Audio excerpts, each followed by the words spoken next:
Hi, today I'm going to show you the Corgi Artiglio Master 26, which is considered a kind of touchless machine because we work always outside of the rim. So this machine was born in 2001, the first version of Master, then it came out in 2004, a new version that goes up to 26 inches. Before to change any wheels and show you how it works, I want to go through all the controls and all the pedals. As you can see, we have 3 pedals here. One which is used to lock the main pin on the turntable. Second pedal is my inflation gauge, which is right here, and that's my pressure gauge. Last pedal on the right is the rotation. 2-speed motor and 1-speed reverse.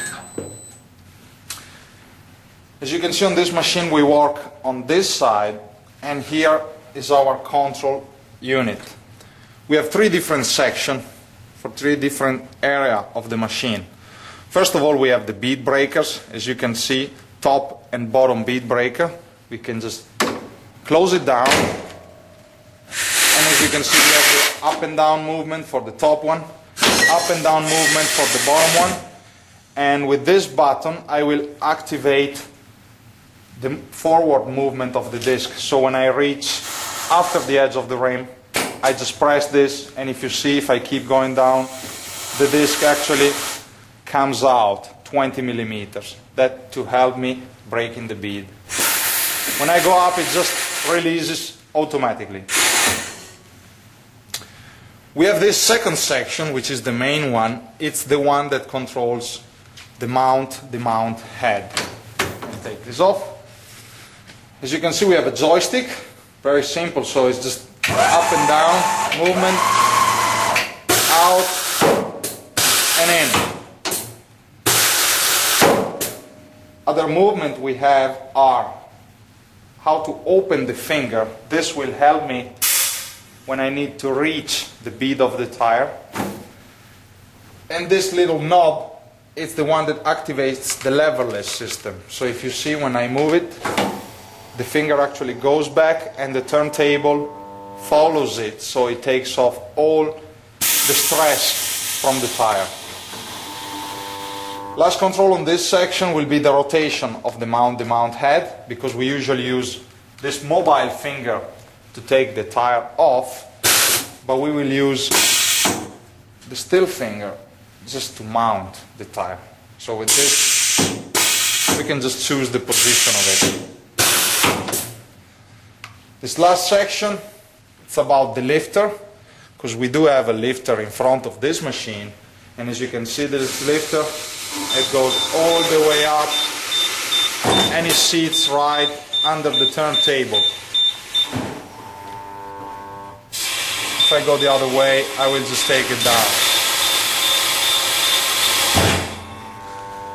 This other control is the bead lifter. So in case we have a sticky tire on the bottom or we need help to pull it up, this device will help me and will be at the right distance just to hit the tire, not the rim.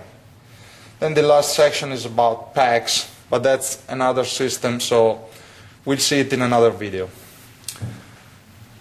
We have this section here, which shows me my pressure gauge, and most important, the diameter of the rim I'm going to work with. So as you can see, it goes from 12 to 26 inches, and when I adjust this, you can see the turntable moving. So the mount head will always sit in the same position. It will be the turntable that moves in and out. We have these little 2 arrows. These are for the micro movements. So as you can see, if I have a weird rim or something I'm not sure about, I can increase by 1/10 of inches the distance from it. Okay. We have, of course, few accessories for this machine, like the articulating arm, which I always recommend, especially if you buy this kind of machine. You really don't want to work without this. used on run flat, low profiles, and any wheel that has a very deep drop center. And we have the TI system, which is the one that helps me to make the bead pop in when they leak air from everywhere. Of course, in our implant machine, we can use the nozzle from underneath, from the jaws.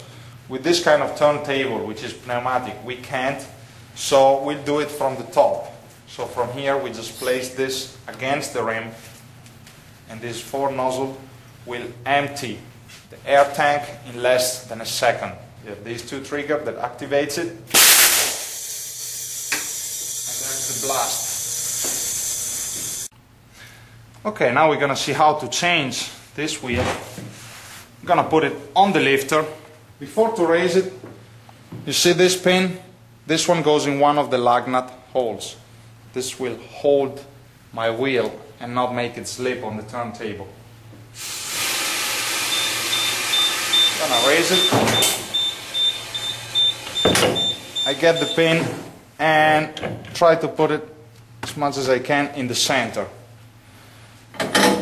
Now you see this cone, for example, is too small for this kind of wheel, so I'm going to change it, because with the machine you receive different cones, like small ones, medium ones, and a large one too for SUVs and light trucks. What I got to do here is press the first pedal on the left, hold it down, place the handle against the rim, and just now let it go. Wheel is now locked on the turntable. Next step will be to set the diameter of this wheel, which is 18 inches in this case.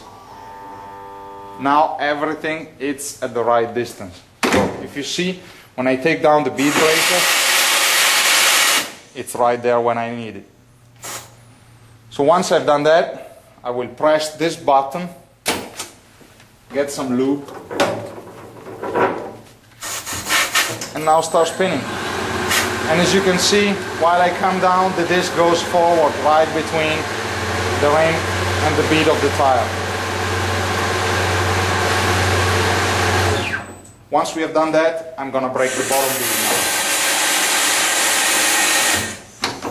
Of course, I don't need to bend over to see what's going on, because the disc, it's already in the right position. I press the button that makes it go forward. Break the bottom bead.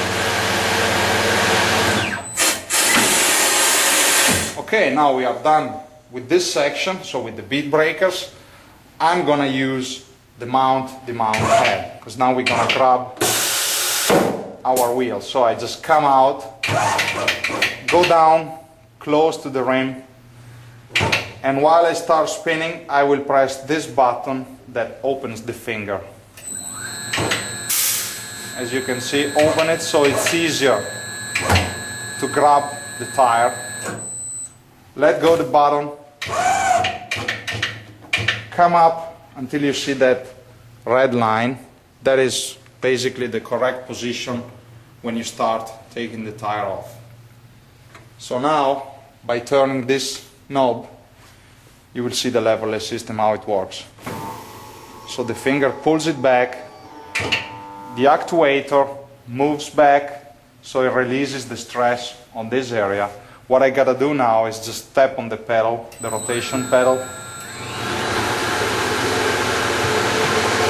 and the top bead is out. I can now let it go. In case I want to use the bead pushing device, I can just from here hold it. This will help me pulling up the tire. Otherwise you can just do it with your own hand. Now once we have done this, we will have to put this head underneath in the same position. So what I do is just go up a little, in, all the way down, all the way out. Now I start to come up, and as you can see from the top here, I got the tire with the fixed finger, not with the mobile one. I come up with the bead breaker too. This will help the tire to stay on top of the rim. Start spinning.